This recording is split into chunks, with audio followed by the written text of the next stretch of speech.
কখন কি বলে তার কোনো ঠিক নেই। ও তো কালকে সকালে মমতা অভিষেককে আবার গালি দিচ্ছিল। এত অস্থির মস্তিষ্ক, কাকে কখন কি বলবে কোনো ঠিক নেই। এসব নিয়ে আমি কোনো কালে কোনো গুরুত্ব দিই না। আবার অতীত দলের দু চারজন আমার বিষয়ে অনেক কথাই বলে। কে বলে আমি মমতাকে বলেছিলাম গাড়ি কেনার জন্য আমাকে টাকা দিন। উল্টে সত্যটা হচ্ছে মমতা আমাকে বলেছিল আমার দুটো গাড়ি, একটা গাড়ি আপনি নিয়ে যান। আমি বলেছিলাম এটা পার্লামেন্টারি পার্টির নামে গাড়ি রাখা হবে। তো এসব কথা রোজ রোজ কে কার সঙ্গে ব্যাখ্যা করছে, তাই মনে করি এসব কথার উত্তর দেওয়া সময় নষ্ট করে। সংসদ চত্বরে সাসপেন্ডেড তৃণমূল সাংসদ কল্যাণ বন্দ্যোপাধ্যায়ের অভিনব প্রতিবাদ, গলায় প্ল্যাকার্ড ঝুলিয়ে একাই দেখালেন বিক্ষোভ।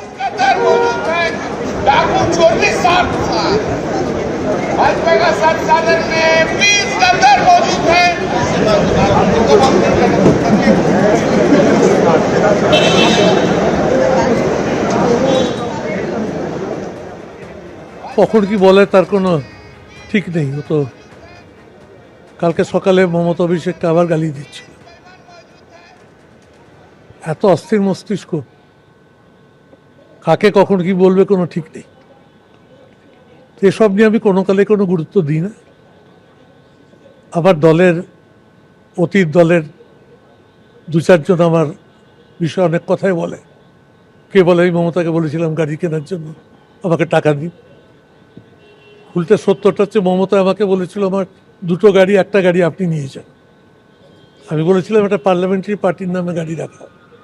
তো এসব কথা রোজ রোজ কে কার সঙ্গে ব্যাখ্যা করছে, তাই মনে করি এসব কথার উত্তর দেওয়া সময় নষ্ট করে। লোকসভায় বিজেপি পুরোদস্তুরভাবে কোণঠাসা এবং নিট থেকে শুরু করে এখন যা চলছে আন্দোলনে দমন পীড়ন, সবেতে গোটা দেশ জেগে উঠেছে এবং বিজেপির সরকারের সমালোচনা করছে।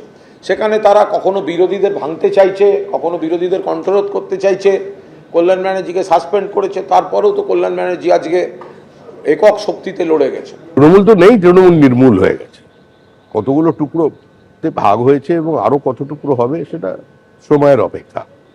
আর এক্ষেত্রে হয়তো দিদি বারণ করে দিয়েছেন, উত্তরাধিকারীও বলে দিয়েছেন কেউ ওর পাশে থাকবে না, কারণ উনি তো ঘোষিত অবস্থানে দিদির সঙ্গে, কিন্তু এখানে আবার উনি একা।